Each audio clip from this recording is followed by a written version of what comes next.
আসসালামু আলাইকুম ওয়া রাহমাতুল্লাহ। দারুল মুত্তাকিন ফাউন্ডেশনের স্টুডিও থেকে প্রিয় দর্শক শ্রোতা যে যেখান থেকে দেখছেন এবং শুনছেন তাদেরকে আমাদের আজকের এই অনুষ্ঠানে স্বাগত। তো আমরা ক্রমান্বয়ে আসলে এরকম একটা প্ল্যাটফর্ম ক্রিয়েট করার প্রয়োজনীয়তা অনুভব করছি, যে প্ল্যাটফর্ম থেকে আমরা প্রতিনিয়ত আমাদের ভাবনাগুলো শেয়ার করতে পারবো। সেই সাথে আপনাদের বিভিন্ন কমেন্টস জানার পর আমরা আসলে আরো বেশি সমৃদ্ধ হতে পারবো, বিভিন্ন বিষয়ে জানতে পারবো ইনশাআল্লাহ। তো আজকে আমাদের এই প্ল্যাটফর্মে যিনি আমাদের সাথে যুক্ত হয়েছেন প্রিয় ভাই মোহাম্মদ তরিকুল ইসলাম। তরিকুল ইসলাম ভাইয়ের কাছ থেকে তার সংক্ষিপ্ত পরিচয় জানতে যাব। আসসালামু আলাইকুম ভাই। ওয়ালাইকুম আসসালাম ওয়া রাহমাতুল্লাহ। আপনি একটু দর্শকদের সাথে আপনার পরিচয়টা শেয়ার করেন। প্রিয় ভিউয়ার্স, আমি হচ্ছে মোহাম্মদ তরিকুল ইসলাম বিন ইদ্রিস।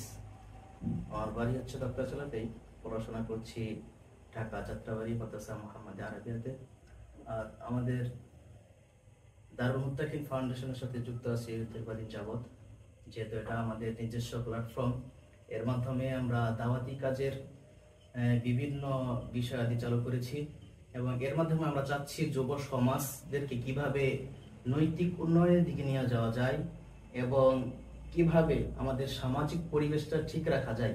সামাজিক ভ্রাতৃত্ব বন্ধন, সামাজিক বিভিন্ন বিষয়াদি আছে, ইসলামিক যে সমস্ত বিষয়গুলো রয়েছে সেগুলো আমরা কিভাবে আরো সমৃদ্ধশীল করতে পারি সেই দিকটা ফোকাস করার জন্য আমরা এই প্ল্যাটফর্ম করছি। এর সাথে আপনারা সকলে যুক্ত থাকার চেষ্টা করবো। এর জন্য আমার সংক্ষিপ্ত পরিচয়।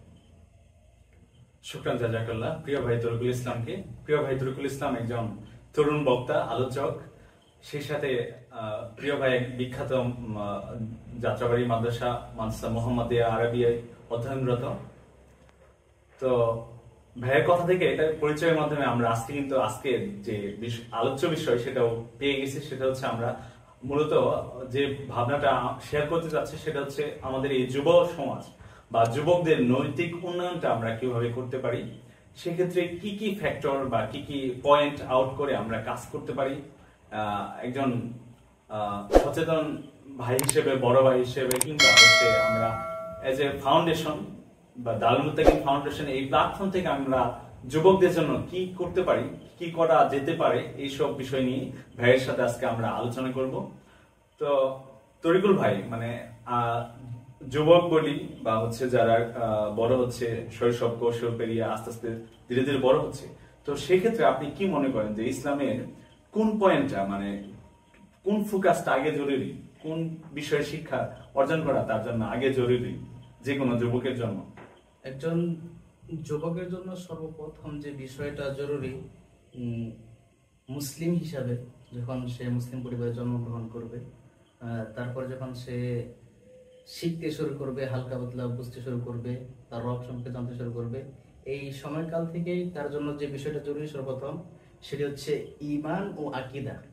অর্থাৎ আল্লাহ সুবহানাহু ওয়া তাআলা তিনি কে এবং আমার আকীদা, আমাদের বিশ্বাসটা কি হওয়া দরকার, এই যে এর প্রতি আমাদেরকে জানা থাকতে হবে। এই বিষয়টা কি, ঈমানটা কি, বিশ্বাসটা কি, যে আমি কাকে বিশ্বাস করব, কি বিশ্বাস করে আমি কোন দিকে অগ্রসর হব, এই বিষয়টা জানা জরুরি। এবং আকীদা বিশুদ্ধ হওয়া দরকার। আমরা যেহেতু মুসলিম, সেহেতু আমাদের আকীদা, ঈমান ও আকীদা যদি সঠিক না হয় তাহলে আমাদের যে আমল রয়েছে সবগুলো কিন্তু বিফলে যাবে, বরবাদ হয়ে যাবে। এই জন্য আমাদেরকে ঈমান এবং আকীদা শক্তিশালী করা দরকার, মজবুত করা দরকার। আর এই জন্য যেটা করতে হবে সেটা হচ্ছে আমাদেরকে জানতে হবে। যেমন আল্লাহ সুবহানাহু ওয়া তাআলা সূরাতুল আলাকের মধ্যে বলছেন যে ইকরা বিসমি রাব্বিকাল্লাযী খালাক খালাকাল ইনসানা মিন আলাক। তোমরা পড়ো, পড়ার মাধ্যমে আমাদেরকে জানতে হবে। আল্লাহ সুবহানাহু ওয়া তাআলা কোরআন নাজিল করেছে, এটা শুধু নাজিল করে রেখে দেননি যে এর মাধ্যমে একজন কোরআন নাজিল করে মুসাহাফ আমাদের মাঝে আসে, ঘরে রেখে দেবো, এর মধ্যে আমরা হেদায়েত পাবো, এরকমটি নয়। কোরআন পড়ার মাধ্যমে সেখান থেকে কিছু বিষয় আর ইসলামিক পয়েন্টগুলো জানতে পারবো, সেই বিষয় আমরা ফলো করে ডেভেলপ করতে পারবো, রব সম্পর্কে জানতে পারবো এবং আমাদের ঈমান আকীদা কি হওয়া দরকার সেটাও এবং কোরআন এবং রাসূল সাল্লাল্লাহু আলাইহি ওয়াসাল্লামের মুখনিসৃত হাদিস সেই হাদিস থেকে জানার মাধ্যমে আমরা অগ্রসর হব। এভাবে আমরা আপনার কথার মধ্যে থেকে একটা পয়েন্ট চলে আসলো, যেটা যে আমরা হচ্ছে যে যে ব্যাকগ্রাউন্ডে মানে আমাদের শিক্ষা জীবন জি। পরিচালনা করতেছি, কেউ হচ্ছে স্কুলে, কেউ কলেজে, কেউ মাদ্রাসায়, তো সেক্ষেত্রে আমার জন্য মানে কি বিষয়ে জ্ঞান অর্জন করা ফরজ, মানে সেটা আমি একজন মুসলিম হিসেবে আমি যেখানে পড়াশোনা করি না কেন, সেটা ইংলিশ মিডিয়াম স্কুল হতে পারে, সেটা কলেজ হতে পারে, সেটা কিন্ডারগার্টেন হতে পারে, সেটা যে কোনো প্রতিষ্ঠান হতে পারে, মাদ্রাসা হতে পারে, তো সেক্ষেত্রে মানে সবার জন্য একদম আমভাবে যদি আমি চিন্তা করি, সেক্ষেত্রে ইন জেনারেল আমাকে হচ্ছে কি বিষয়ের উপর জ্ঞান অর্জন করতে হবে যেটা আমার জন্য ফরজ। একজন যে গার্ডিয়ান বা অভিভাবক তার ছেলে মেয়েকে স্কুলেও পড়াচ্ছে, তার জন্য এই জ্ঞানটা অর্জন করতে হবে, বাবাকে এটা শিক্ষা দিতে হবে, বা তার নিজেকেও বড় হলে শিক্ষা অর্জন করতে হবে। যে আমার যে যে বিষয়টা আমাদের জন্য সর্বপ্রথম প্রয়োজন সেটা হচ্ছে তাওহীদ। তাওহীদ যে বিষয়টা আছে, যে আল্লাহর তাওহীদ হচ্ছে তিন প্রকার: তাওহীদ উলুহিয়্যাহ, তাওহীদ রুবুবিয়্যাহ, তাওহীদ আসমা সিফাত। এই তিনটা সম্পর্কে আমাদের জ্ঞান থাকতে হবে। এই তিনটা সম্পর্কে জ্ঞান থাকলে কি হবে, যে আল্লাহ তিনি একমাত্র উলুহিয়াত ইলাহের দাবি রাখে, তিনি একমাত্র রব, তিনি ব্যতীত আর কোনো রব নেই। অনেকেই আরো অন্যান্য কিছুর ইবাদত করে, দেব দেবীর পূজা করে, বিভিন্ন কিছুর পূজা করে, বিভিন্ন কিছুর ইবাদত করে, কিন্তু সেগুলো সঠিক মাবুদ নয়, যেটা আমাদের কালিমার মধ্যে প্রকাশিত হয়, লা ইলাহা ইল্লাল্লাহ, ইয়ানি লা মা'বুদান বিহাক্কিন ইল্লাল্লাহ। এখানে কালিমাকে আলাদা করেছে যে রব হচ্ছে সত্য রব একমাত্র আল্লাহ সুবহানাহু ওয়া তাআলাই। এই তাওহীদটা যখন আমরা বাস্তবায়ন করতে পারবো, যে ওই মাজারে যে সিজদা করলে সেখানে রবকে পাওয়া যাবে না, আবার অন্য কারো কাছে সাহায্য চাইলে সেখানে সে সাহায্য করার ক্ষমতা রাখে না, একমাত্র রবই সাহায্য করার ক্ষমতা রাখে। এভাবে যখন আমরা তাওহীদ সম্পর্কে জানবো, এর মধ্যে সেটা স্কুলে হতে পারে, আমি স্কুলে পড়া ছাত্র ডক্টর, লয়ার, ইঞ্জিনিয়ার হব, এই জন্য আমি তাওহীদ জানবো না, তাহলে এটা আমার জন্য ভুল একটা যদি মানে এরকম হয় যে একটা প্রাইভেট প্রতিষ্ঠান স্কুল, তারও কি মানে তার উপর মানে স্কুলের প্রতিষ্ঠান বা কর্তৃপক্ষের উপর যদি তারা মুসলিম হয়, তাদের উপর কি এই দায়ভারটা চাপে যে তারা অন্তত পক্ষে কিছুটা ইসলামিক মৌলিক বিষয়গুলো শিক্ষা দিবে? অবশ্যই, যে সে তাওহীদ বা হচ্ছে মৌলিক যে বিষয়গুলো জানা দরকার, এইগুলা সে অন্যান্য শিক্ষার পাশাপাশি জেনারেল যেগুলো পড়াচ্ছে, ইংরেজি পড়াচ্ছে, বিজ্ঞান, গণিত, তার পাশাপাশি একটু স্কুলের কর্তৃপক্ষেরও এই বিষয়ে একটু শিক্ষাদান জরুরি। অবশ্যই অবশ্যই। রাসূল সাল্লাল্লাহু আলাইহি ওয়াসাল্লাম যেটা বলছেন হাদিসে, যেটা আমরা পাই, সেটা হচ্ছে তলাবুল ইলমি ফরিদাতু আলা কুল্লি মুসলিম। একজন মুসলিম হিসেবে তার মৌলিক বিষয়াদি পালন করার জন্য আর তারপরে জ্ঞান অর্জন করা হচ্ছে ফরজ। সে আপনি মাদ্রাসাতে পড়াশোনা করেন আর স্কুলে পড়াশোনা করেন, আপনি ডক্টরই হন, লয়ারই হন, ইঞ্জিনিয়ারই হন, ব্যবসায় করেন, যাই করেন না কেন, আপনি কি ইসলাম সম্পর্কে জেনে যতটুকু ন্যূনতম না জানলে আপনি ইবাদত করতে সক্ষম না, ততটুকু প্রত্যেককেই জানতে হবে। এবং কি এটা মাদ্রাসায় যেভাবে শিক্ষা দেওয়া হয়, সেই একইভাবে যদি আমাদের বাংলাদেশ বর্তমানে শুধু জেনারেল বিষয়গুলো গুরুত্ব দেওয়া হয়, অন্যান্য আদার্স বিষয়গুলো, ইসলামের বিষয়গুলো কিন্তু গুরুত্ব দেওয়া হয় না।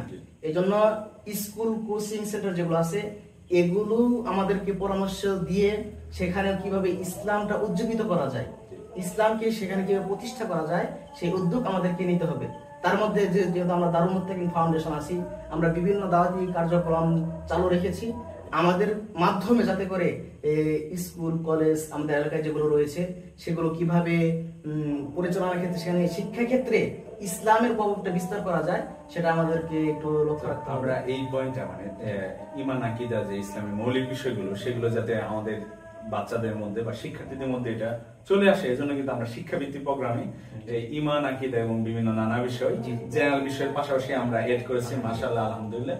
এবং সেটা যেহেতু অনেক প্রতিষ্ঠান থেকে অংশগ্রহণ করতেছে, অনেকেই পড়াশোনা করতেছে ভালোভাবে, খুব তো আশা করি মানে কিছু কিছু বিষয়ে তাদের মধ্যে ইনশাআল্লাহ গ্রোথ হবে। তো এই ক্ষেত্রে যদি আমি মানে যুবক হিসেবে আমার দায়ভারটা কি আমি কখনো অভিভাবককে দিতে পারবো, যে আমাকে স্কুলে ভর্তি করাইছে, তো আমি তো শিখতে পারি না, আমি মাদ্রাসা যদি দিত ছোটবেলায়, তাহলে আমি শিখতে পারতাম বা ইসলামী মৌলিক বিষয়গুলো জ্ঞান অর্জন করতে পারতাম। তো আমি যুবক হিসেবে কি এই দায়ভারটা তাদের উপর দিয়ে দিতে পারি, যে আমাকে স্কুলে ভর্তি করেছে, আমি তেমন কিছু শিখতে পারিনি? এখানে কথা হচ্ছে যে যুবক হওয়ার আগ পর্যন্ত, আপনার জ্ঞান বুদ্ধি পরিপক্ক হওয়ার আগ পর্যন্ত দায়ভারটা হচ্ছে আপনার পরিবারের। বাবা মা কারণ বাবা মার আপনাকে শিক্ষা দেওয়া উচিত ছিল, জি কিন্তু তারা শিক্ষা দেয়নি। এই জন্য আপনি যখন আপনার বুঝতে শিখেছেন, ভালো মন্দ জানেন, তখন আপনি এই সমস্ত বিষয় থেকে পিছিয়ে থাকবেন যে আমার বাবা মা কোরআন হাদিস শেখায় নাই, কোরআন হাদিস পড়ায় নাই, আমি কেন এখন নতুন করে শিখবো, এই দায়িত্বটা শুধু তাদের। বিষয়টা এরকম নয়। এখানে যেভাবে আমি গণিত বিজ্ঞান অন্য বিষয়ে অনেক জোরালো ভাবে যেভাবে পড়তেছি, ঠিক একই আমার তার চেয়ে বেশি জোর থাকা দরকার যে আমাকে নিজেকেও অ্যাজ এ মুসলিম হিসেবে, হচ্ছে আমাদেরকে সর্বপ্রথম ইসলামকেই শেখা দরকার। কিন্তু বাবা মা যদি কেউ অজ্ঞতার কারণে, মূর্খতার কারণে সেই দিকে ফোকাস করাতে পারেনি, কিন্তু আমি বুদ্ধি হওয়ার পরে, জ্ঞান হওয়ার পরে আমার ইসলামটাই আগে জানা উচিত, এবং এই বিষয়ে আমাদেরকে সকলকে সতর্ক করা উচিত। আকীদার বিষয়ের সাথে সাথে আমাদের যে ইবাদত বা আমলের বিষয়টা চলে আসে, যে আমি হচ্ছে পরিবার থেকে ওইভাবে শিক্ষা পাইনি, আমার হচ্ছে সালাতে আমি নামাজ পড়তেছি না। পরিবার থেকে যদি দেখতাম বাবা মা পড়ে, তাহলে আমি অভ্যস্ত হতাম, আমি পড়তাম, পড়তে পড়তে আমার একটা অভ্যস্ততা চলে আসতো, আমি ইবাদতটা আমলটা করতাম। কিন্তু এখন আমি বড় হয়ে গেছি, আমি যুবক হয়ে গেছি, তো এইখানে আমি ইবাদতটা করতেছি না, মানে সালাত করতেছি না, 5 ওয়াক্ত সালাত, এই ফরজ ইবাদতটা আমি করতেছি না। তো সেক্ষেত্রে মানে এই ইবাদতের প্রতি আমার কিভাবে গুরুত্ব আসতে পারে, বা আমি কিভাবে অভ্যস্ত হতে পারি একজন যুবক হিসেবে, মানে আমি একজন বিবেকবান মুসলিম হিসেবে। এখানে কথা হচ্ছে যে যেহেতু অনেক ফ্যামিলি নামাজ পড়ে, আবার কিছু ফ্যামিলি আছে নামাজ পড়ে না, মুসলিম কিন্তু তারা নামাজ পড়ে না, বা তারা পরিবারে ওরকম চর্চা নেই, চর্চা নেই। এটা হচ্ছে প্রথমত কথা হচ্ছে, এটা হচ্ছে মারাত্মক লেভেলের ভুল। যে আমি মুসলিম নিজেকে মনে করি, দাবি করি, কিন্তু 5 ওয়াক্ত সালাত তোমার করা হয় না, তারপর আমি মুসলিম রয়ে গেছি, এটাই আমরা ভাবি। এখানে তার একটা গুরুত্বপূর্ণ একটা বিষয় অ্যাড করি, যে আমি মুসলিম হিসেবে সালাত আদায় করি না, এই বিষয়টা আমার কাছে, আপনার কাছে লজ্জাজনক মনে হয় না। কিন্তু আপনার আমার সন্তান যখন পরীক্ষায় ভালো রেজাল্ট না করে, যখন খারাপ করলো রেজাল্ট, তখন কিন্তু আমাদের মধ্যে অনেক লজ্জাশীল ভাবটা কাজ করে, যে ইস আমার সন্তান সমাজে মুখ দেখাবো, বা আমার ছেলেটা মেয়েটা ফেল করলো না, এসএসসি তে ফেল করলো, বা আছে এরকম একটা ধারণা আসে। অথচ ওই সমপরিমাণ খারাপ লাগা দরকার ছিল, যে সমপরিমাণ না, তার চেয়ে বেশি। যেহেতু এখানে আমাদের ইহকালীন জীবনের প্রশ্ন চলে আসে, যে মৃত্যুর পরে আমাদের কি হবে না হবে, মৃত্যুর পরে আমি জান্নাতে যাব নাকি জাহান্নামে যাব, এই প্রশ্নগুলো যখন করব, তখন কিন্তু সালাত যে পড়ছি না এই কথাটাই সর্বপ্রথম চলে আসে। অথচ এই সম্পর্কে আমরা খুবই গাফিল রয়েছি।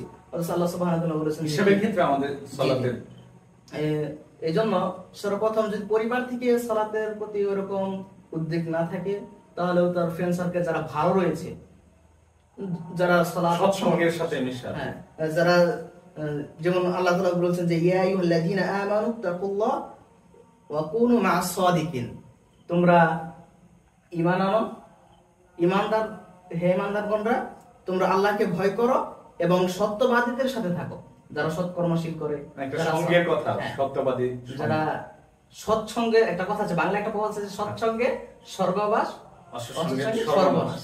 এরকমটাই, যে যখন আমি একজন ভালো লোকের সাথে থাকবো, তখন তার কাছ থেকে আমি কিছু পাবো। হাদিসেও একটা উদাহরণ আছে, সেটা আমি উল্লেখ করি এখানে, যে রাসূল সাল্লাল্লাহু আলাইহি ওয়াসাল্লাম বলেছেন যে সৎ ব্যক্তির উদাহরণ হচ্ছে ওই লোকের সাথে যে আতর ব্যবসায়ী, যে আপনি আতর ব্যবসায়ীর কাছ থেকে চলাফেরা করলে তার কাছ থেকে কিছু গ্রাম পাবেন, ফ্রিতেই পাবো, গ্রাম পাবেন, অথবা সে আপনাকে কিছু আতর লাগিয়ে দিবে, এখান থেকে আপনি উপকৃত হবেন, সুবাস পাবেন, সুন্দর কিছু পাবেন। অথবা আপনি হাপরের সাথে, বা যে কামার, যে লোহাদারের কাজ করে, তার কাছে থাকেন, সে কাজ করে দুর্গন্ধ থাকে, তার কাছে দুর্গন্ধ আসবে, অথবা আগুনের কোন একটা স্পর্শ গিয়ে এসে আপনাকে পুড়িয়ে দিবে, আপনার কাপড় নষ্ট করে দিবে, এরকমটাই হওয়া স্বাভাবিক। তাহলে এখান থেকে আমরা বুঝতে পারি যে সৎ লোকের সাথে থাকলেও একইভাবে ভালো যে প্রভাবগুলো রয়েছে, যারা নামাজ পড়ে তাদের সাথে থাকলে নামাজি হওয়া যায়, তাদের কাছ থেকে তাদের সাথে থাকলে, সংঘর্ষে থাকলে ভালো লোক হওয়া যায় এবং রবের সন্তুষ্টি অর্জন করা যায়।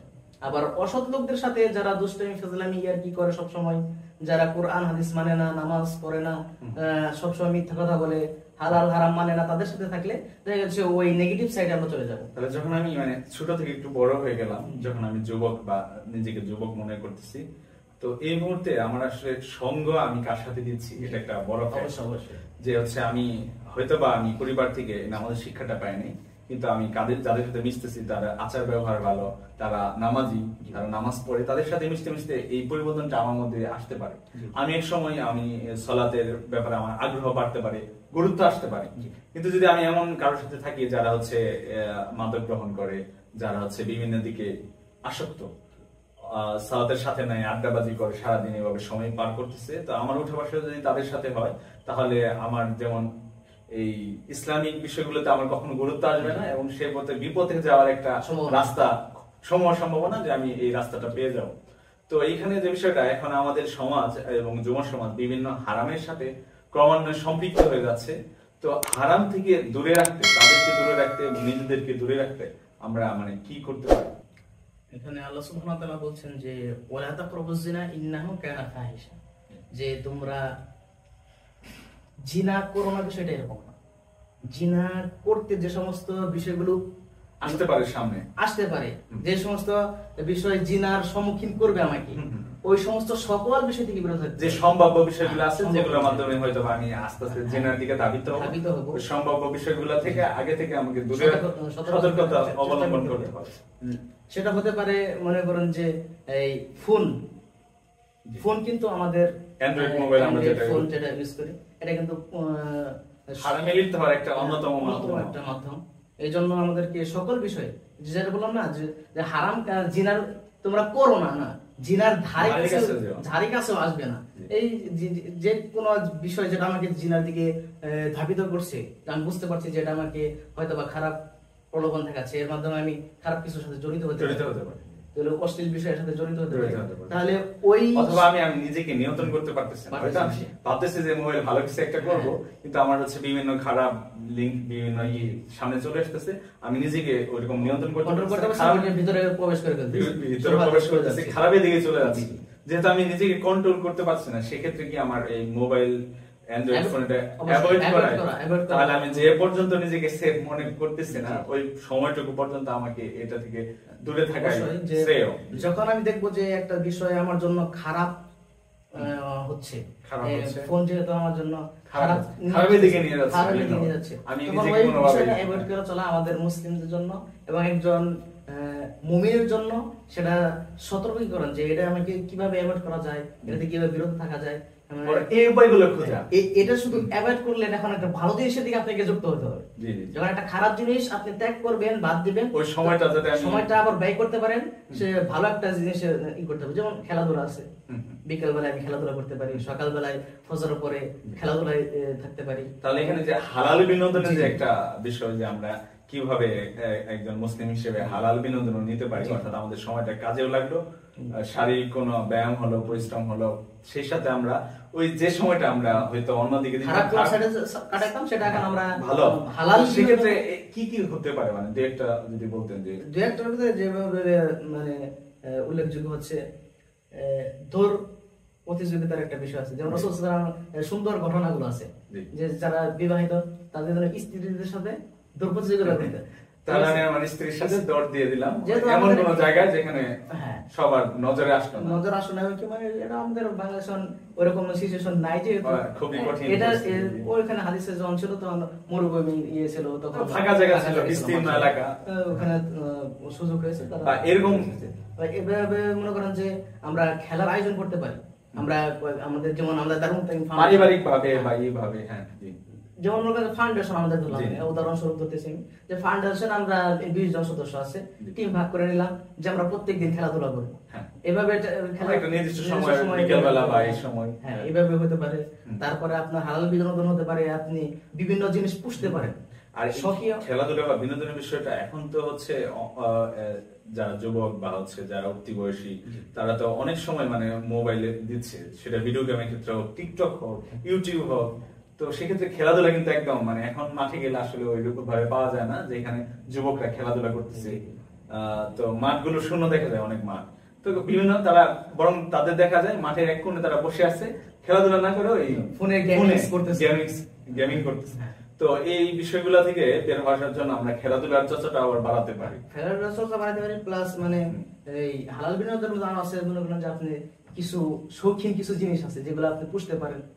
যেমন মনে করেন যে একজন বাচ্চাকে যখন আপনি ফোন দিবেন সে ফোনে আসক্ত হয়ে যাবে, কিন্তু একই বাচ্চাকে যখন কোন সুন্দর পাখি কিনে এনে দিবে বাসায়, তখন ওই কিন্তু ওই পাখির পিছনে সময় দিবে। এভাবে মানে বিভিন্ন ভালো ভালো যে জিনিসগুলো রয়েছে সেগুলোর পিছনে আমরা সময় কাটাতে পারি। এই বিভিন্ন শিশুদেরকে আপনি যেভাবে ছোটবেলা থেকে গড়ে উঠাবেন, তারা বড় হয়েও ওই একই ক্যাটাগরিতে গড়ে উঠবে। এই জন্য ছোটবেলা থেকে আমাদেরকে মূলত চেষ্টা করা দরকার, কিন্তু ছোটবেলা যখন হয়ে ওঠেনি, আমরা ওই সময়টা পাইনি, তাহলে আমাদেরকে নিজেদেরকে নিজ দায়িত্ববোধ থেকে, যে রাসূল সাল্লাল্লাহু আলাইহি ওয়াসাল্লাম হাদিসে বলেছেন যে কুল্লুকুম রাইন ওয়া কুল্লুকুম মাসউলুন আন রাইয়াতিহি, যে প্রত্যেক ব্যক্তির উপরে কিছু দায়িত্ব রয়েছে, ওই দায়িত্ব সম্পর্কে আপনাকে আমাকে প্রত্যেককে জিজ্ঞাসা করা হবে।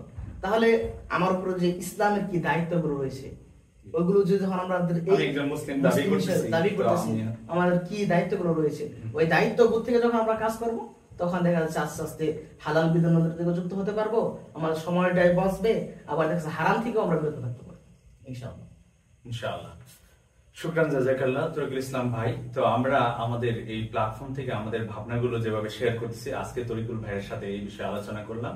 তো এটা মূলত আলোচনা হচ্ছে আমাদের, যাতে করে আমরা নিজেদের মধ্যে এই চেতনাবোধটা বাড়ে, আমরা এই বোধটা আপনাদের মধ্যেও ছড়িয়ে দিতে পারি, এবং আপনাদের কোনো পরামর্শ থাকলে মূল্যবান সেটাও নিতে পারি। যে আমরা যেহেতু দাওয়ার মধ্যে যুব সংঘ এটা করেছি, যাতে করে যুবকরা আরো বেশি উৎসাহী হয় এবং তারা ভালো সঙ্গের সাথে থাকতে পারে, সৎসঙ্গ বেছে নিতে পারে, এবং তাদের নৈতিক উন্নয়ন, তাদের মানবিক মূল্যবোধ তাদের মধ্যে জেগে ওঠে।